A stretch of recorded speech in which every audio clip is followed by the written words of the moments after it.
Hi and welcome to the discrete structure. Last topic or the last session of the chapter 7 expected value and variance. Video further start करने से पहले बताता चलूँ कि discrete probability या simple probability से related जितने भी रिलेटेड टॉपिक्स हैं वो हम ऑलरेडी कवर कर चुके हैं statistics and probability for everyone के कोर्स के अंदर। तो बहुत सारे टॉपिक्स यहाँ पर मैं लाइटर वे पे लेके चल रहा हूँ according to the book topic. तो अगर आप इन डेप्थ स्टडी उसकी करना चाहते हैं तो यूट्यूब पर आने के बाद फादू हुसैन सी से सर्च करके मेरे यूट्यूब चैनल पर आएंगे, इसके प्लेलिस्ट पर आएंगे और यहाँ पर आपको एक प्लेलिस्ट मिलेगा statistics and probability for everyone का। इसे आप ओपन कर लें तो यहाँ से वो तमाम टॉपिक्स आप विद ईज़ वॉच कर सकते हैं। इसके अलावा जितने भी प्लेलिस्ट यहाँ पर मौजूद हैं उसके जो कंटेंट रिलेटेड मटेरियल हैं which mean presentation, slide code, ये तमाम चीज़ें मेरे ब्लॉग fadusencs.blogspot.com पर मौजूद है। तमाम मटेरियल को फ्रीली डाउनलोड करके यूज़ किया जा सकता है। तो चैनल पर अगर नए हो, चैनल को सब्सक्राइब नहीं किया तो ज़रूर सब्सक्राइब करें ताकि अपकमिंग वीडियोज़ के हवाले से आपको बरोज़ जानकारी मिलती रहे और इस तरह की नई चीज़ें सारी के साथ आप सीख सकें। जब आपके पास सैम्पल मौजूद हो या पॉपुलेशन मौजूद हो तो in the form of the variation, जब आप वैल्यूज़ में वेरिएशन देखना चाहते हैं तो उस वेरिएशन को काउंट करने के लिए हमें इन टर्म की ज़रूरत होती है जिसे हम एक्सपेक्टेड वैल्यू या फिर वेरिएंस कह रहे हैं। जब हम वेरिएंस का वर्ड इस्तेमाल करते हैं तो साथ ही साथ इसके साथ हम स्टैंडर्ड डिविएशन भी वर्ड यूज़ करते हैं। क्या है, एक एक करके समझते हैं। एक्सपेक्टेड वैल्यू का मतलब है मीन, और मीन को हम एवरेज कह रहे होते हैं। ठीक है, एवरेज क्या बताता है? आपकी मिड वैल्यूज़ बताता है। यानी आपके पास अगर 10 स्टूडेंट्स के मार्क्स मौजूद है और आप एवरेज निकालें तो आप मिड वैल्यू बता सकते हैं कि एवरेज मिड वैल्यू है। लिहाजा जब आप मिड वैल्यू निकालने के बाद ये देखना चाहते हैं कि हर एक स्टूडेंट अपने मीन से कितना करीब या कितना दूर है, उस चीज़ को जानने के लिए हम वेरिएंस या फिर स्टैंडर्ड डिविएशन को यूज़ कर रहे होते हैं। तो पॉपुलेशन के लिए अलग फार्मूला हो सकता है और सैम्पल के लिए अलग फार्मूला हो सकता है। जब मैं वेरिएंस की बात करता हूँ, सिंपल इस वेरिएंस की, तो यहाँ पर जो भी फार्मूला होगा वो स्क्वायर के साथ होगा, और जब मैं स्टैंडर्ड डिविएशन के साथ फार्मूला इस्तेमाल करूँगा तो सेम फार्मूला होगा लेकिन वो स्क्वायर रूट के साथ होगा ताकि वो जो स्क्वायर का फार्मूला है, वैल्यू है, वो उसे कैंसिल कर सके। ठीक है, तो सैम्पल एंड पॉपुलेशन के लिए अलग अलग हो सकता है। इसी तरह से डिफरेंट टाइप्स की जो प्रॉबिलिटी डिस्ट्रीब्यूशंस होती हैं उनमें भी डिफरेंट टाइप्स की प्रॉबिलिटी के रिस्पेक्ट से expected value, standard deviation and variance का फार्मूला चेंज होता है, जो तमाम हम प्रॉबिलिटी के कोर्स में पढ़ चुके हैं। तो based on the topic of the 7.4 the definition said when an experiment has relatively few outcomes, we can compute the expected value of a random variable directly from its definition, as was done in example 2. However, when an experiment has a large number of the outcomes, it may be convenient to compute the expected value of a random variable directly from the definition. Instead, we can find the expected value of a random variable by grouping together all the outcomes assigned by the same values by the random variable as theorem 1। यानी हम चाहते हैं कि जब आपके पास data set की values बढ़ रही होती है रैंडम वेरिएबल्स की, तो उसमें कन्वीनियंट ये होता है कि आप उसकी एक एक्सपेक्टेड वैल्यू निकाल लें ताकि आप मिड वैल्यू को फाइंड कर सकें या मिड वैल्यू को बता सकें कि एक्चुअली इन डिस्ट्रीब्यूशंस में या इस तरह के रैंडम वैल्यूज़ में से ये इसकी मिड वैल्यू है या मेन वैल्यूज़ है। ठीक है, So the definition says if x is a random variable, capital X लिखा हुआ है, random variable के लिए इस्तेमाल होता है, and p of x equal to r, यानी what is the probability of the random variable when it's equal to r, r की कोई भी वैल्यू हो सकती है। So is the probability that x is equal to r, so that the probability of x is equal to r is equal to summation of the all values where s is belongs to the set of s and x of s is equal to r, and that is equal to the p of s, यानी जितने भी elements हैं S के, उनकी probability का सम आपका क्या कराएगा, एक्सपेक्टेड वैल्यू कराएगा। और उस एक्सपेक्टेड वैल्यू को शो करने के लिए यहाँ पर ई ऑफ एक्स लिखा जाता है। ठीक है, ये एक्सपेक्टेड वैल्यू का फार्मूला है या सिंटेक्स है, और उसके बाद based on the random values हमने यहाँ पर उसके फार्मूले को लिखा है where are is the values of the any based on the course. ठीक है, ये तो हमने बेसिक टेक्निकल डेफिनेशन समझ ली। एग्जाम्पल देखते हैं। So what is the expected value of a sum of the numbers that appear when a pair of the fair dies is rolled. यानी हमने फेयर डाइस को जब रोल किया तो व्हाट एक्सपेक्टेड वैल्यूज का सम क्या होगा। ठीक है, तो इसकी हमें एक्सपेक्टेड वैल्यू बतानी है। तो let x be the random variable equal to the sum of the numbers that appear when a fair dice is rolled. X random variable हो सकता है जो सम होगा हमारे क्वेश्चन का। So in example 12 of the session 7.2 we listed the value of the x for the 36 outcomes of the experiment. The range of the x is 2 to onward 12 by example 12 of the session 7.2। हमने 7.2 के अंदर देखा था कि random variable दो dice हमारे पास मौजूद थे, तो उस दो डाइस में से जब हम मूव कर रहे थे तो एक्सपेक्टेड वैल्यूज़ क्या हो सकती हैं। फर्स्ट की रैंडम वैल्यूज़ 6 हो सकती हैं और सेकंड की भी 6, तो 6 × 6 36 बन रहे थे। तो जब 2 डाइस को आप मूव कर रहे होंगे तो 36 पॉसिबल आउटकम्स होंगे जो कि रैंडम वेरिएबल्स के चेंज होते रहेंगे। तो उन्हीं वैल्यूज़ को हम यहाँ यूज़ कर रहे हैं। तो अगर मैं बात करता हूँ कि random variable x equal to 2, ठीक है, और s इक्वल टू 2 और 12, इन दोनों की जो एक्सपेक्टेड वैल्यूज़ की प्रॉबिलिटी होगी 1/36, यानी 2 आने के और 12 आने के चांसेस 1/36 है। इसी तरह से 3 और 11 के, 4 10 के, 5 10 के, 6 8 के और 7, ठीक है, इसके 1/6। तो ये क्वेश्चन हमने 7.2 के अंदर देखा था, तो मैं लाइटर वे पे सिर्फ उसको रिकॉल कर रहा हूँ। आप प्रीवियस सेशंस अगर देखा होगा तो चीज़ें आपको बताऊंगी, या बुक से आप 7.2 को एक दफ़ा देख लें तो समझना सा। अब ये तमाम वैल्यूज़ हमारे पास आ चुकी हैं। अब मैं डायरेक्टली इसको क्या करूँगा, ऐड करूँगा, क्योंकि एक्सपेक्टेड वैल्यू में हमने यही देखा था। तो अब हम क्या कर रहे हैं, जो सम वैल्यूज़ थी उससे पहले हमने क्या यूज़ किया, जो हमारे पास रैंडम वैल्यू है, तो रैंडम वेरिएबल की वैल्यू 2 है, तो 2 की probability multiply plus random value probability, random value probability, random random random, so सारी वैल्यूज़ को हमने लिखा, ऐड किया। ऐड करने के बाद जो वैल्यूज़ आई 7, यानी इसका मतलब ये हो गया 70 जो होगी वो सम वैल्यूज़ होगी, expected values when a pair of the fair dies is rolled, ठीक है, पेयर ऑफ फेयर डाइज है, यानी 2 हमारे पास डाइज हैं जिससे हम रोल कर रहे हैं, उनकी एक्सपेक्टेड वैल्यूज़ का जो सम है वो 7, ठीक है। The next one, the linearity of the expectation, what does it mean. पहले डेफिनेशन समझते हैं, एग्जाम्पल देखेंगे और अच्छे तरीके से बात समझ पाएगी। Theorem 3 tell us the expected values are linear.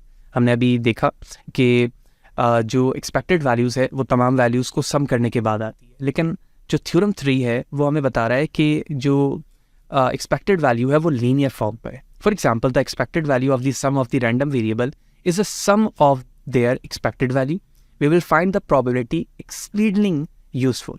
कैसे? If x of i where i equal to 1 to onward, क्योंकि ये रैंडम वेरिएबल है और रैंडम वेरिएबल पे हम जिस चीज़ के लिए भी रैंडम वेरिएबल यूज़ कर रहे होंगे x की वैल्यूज चेंज होती रहेंगी, x1 x2 x3। So n is a positive integer, are random variable on s, ठीक है, s के लिए वो रैंडम वेरिएबल है, and if a and b are the real numbers, so then we can say that the expected value sum of the values are a random variable x1 plus x2 till the value of xn is equal to the separate sum of the expected value of random 1 variable, random 2 variable, and random till to the value of n. And the rule number 2 of the linearity of the expectation says that the expected value of ax plus b is equal to the a multiplied by expected value of x plus b.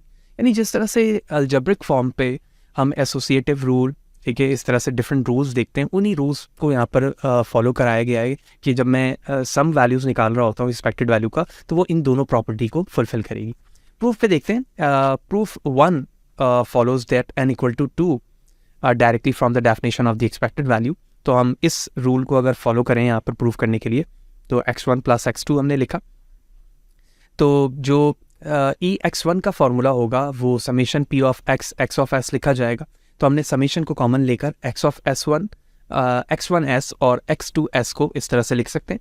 जब हमने common लिया हुआ है तो ये multiply होकर अलग अलग लिखा जा सकता है, और जब अलग अलग लिखा जा सकता है तो इसकी जगह पर डायरेक्टली ex1 और इसी जगह पे ex2 लिखा जा सकता है, और ये चीज़ यहाँ पर प्रूव हो रही है, ठीक है।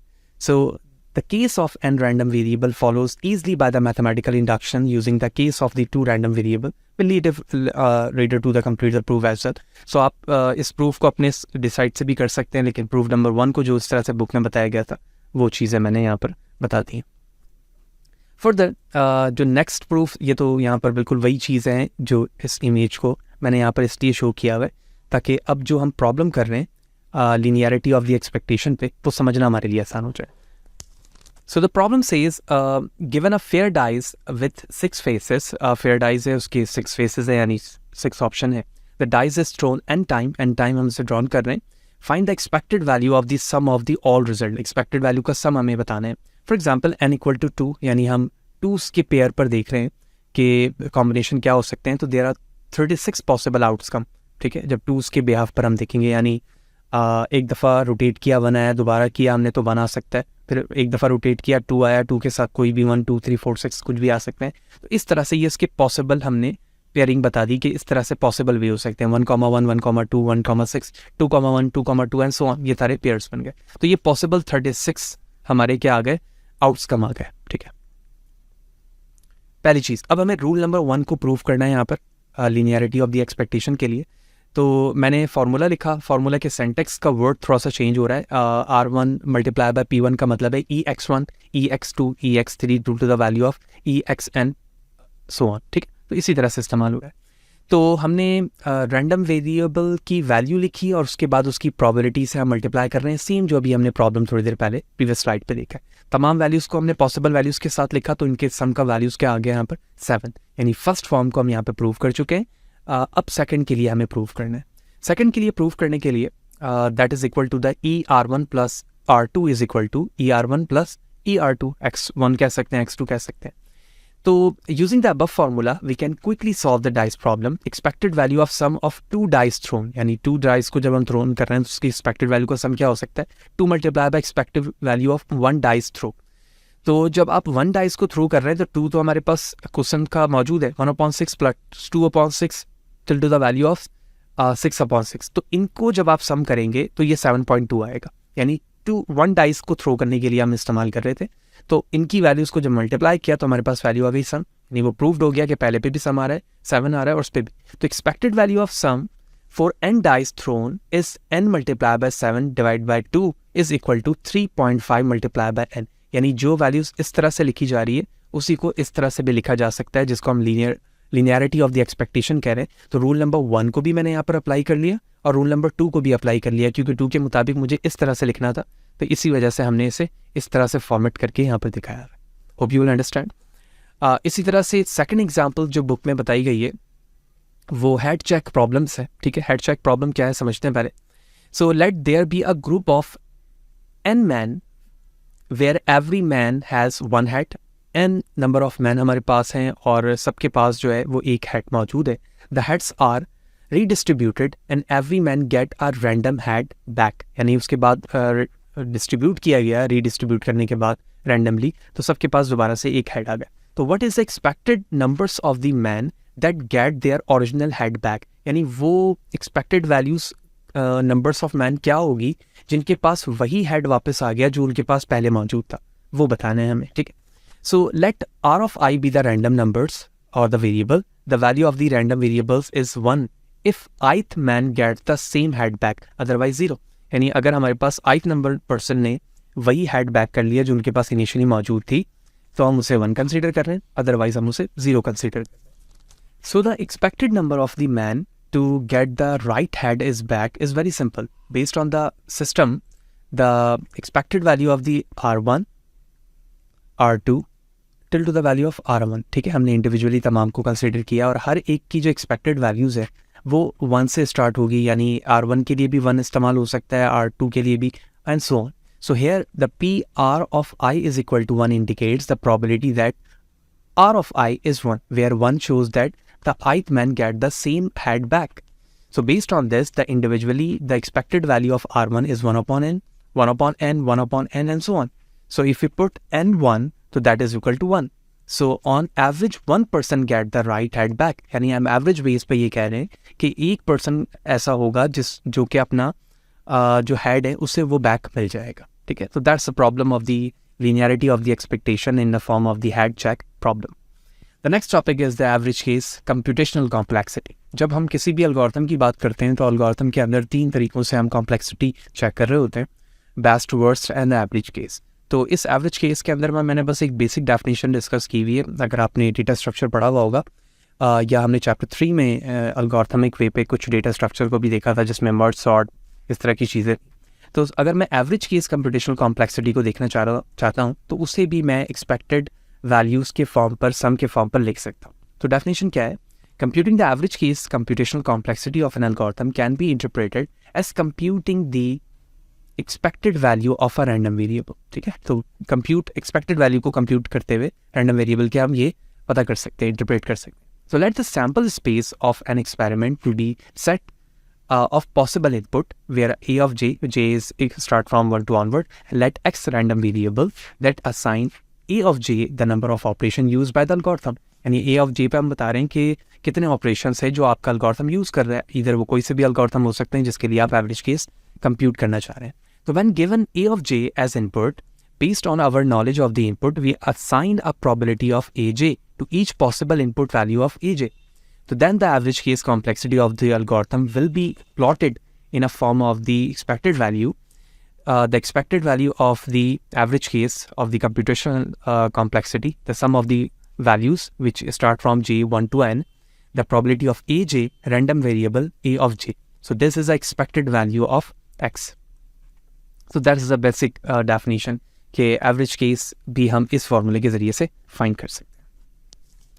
अगर हम बुक में आए तो एवरेज केस कंप्यूटेशनल कॉम्प्लेक्सिटी के कुछ एग्जांपल्स को भी हम देख सकते हैं. उस एग्जांपल के लिए मैंने बुक पे ये ओपन किया हुआ है, पेज नंबर 482 पर एवरेज केस कंप्यूटेशनल कॉम्प्लेक्सिटी है जो अभी हम डिस्कस कर चुके हैं. तो इसकी एग्जांपल 8 पर आएंगे तो आपको लीनियर सर्च एल्गोरिथम की कॉम्प्लेक्सिटी का पैटर्न दिखाया जा रहा है कि एक्सपेक्टेड वैल्यू से वो कैसे फाइंड हो सकती है. ठीक है, इसी तरह से इंसर्शन सॉर्ट की एग्जांपल यहाँ पर मौजूद है. तो अगर आपने ये सॉर्टिंग के मॉडल्स या एग्जांपल ऑलरेडी कवर की हुई हैं जो मैं चैप्टर 3 में करवा चुका हूँ, तो यहाँ से बुक से देखना भी आपके लिए आसान है. तो आप यहाँ से देखकर भी चीज़ों को रिकॉल कर सकते हैं. और अगर आपने डेटा स्ट्रक्चर पढ़ा हुआ है, एल्गोरिथम एनालिसिस पढ़ा हुआ है, तो मैं समझता हूँ कि इस कॉन्सेप्ट के ज़रिए से आप उन चीज़ों को जस्ट रिकॉल करके मज़ीद क्लैरिफाई कर सकते हैं कि एक्चुअली किस तरह से. तो होपफुली सारी चीज़ें क्लियर होंगी. वीडियो काफ़ी लॉन्ग हो जाती है एक सेशंस पर, लेकिन कुछ टॉपिक अभी भी बाकी हैं 7.4 के. तो नेक्स्ट पार्ट के अंदर हम ज्योमेट्रिकल डिस्ट्रीब्यूशन से चीज़ों को रिज्यूम करेंगे. होपफुली ये सारी चीज़ें आपको क्लियर होंगी, जिसके अंदर हमने देखा कि वेरिएंस क्या है, एक्सपेक्टेड वैल्यूज़ क्या है, फिर हमने उसके फार्मूले को देखा with examples, linearity of the expectation देखा, प्रूफ करके देखा 2 एग्जांपल के ज़रिए से, and the last one is the computational complexity देखा. नेक्स्ट सेशन पे ज्योमेट्रिकल डिस्ट्रीब्यूशन से ऑनवर्ड लेकर चलेंगे. होपफुली सारी चीज़ें क्लियर होंगी. फिर भी कोई सवाल है, कोई चीज़ अगर समझ में नहीं आई है, कमेंट सेशन पे मुझे ज़रूर बताएं. कोशिश करूँगा इस हवाले से आपको बर वक्त जवाब दे सकूँ. वीडियो अच्छी लगी हो तो लाइक करें, ज़्यादा लोगों को शेयर करें और इसी तरह से जुड़े रहें ताकि बर वक्त आसानी के साथ चीज़ें आप सीख सकें. नेक्स्ट सेशन में मिलते हैं. सी यू देयर.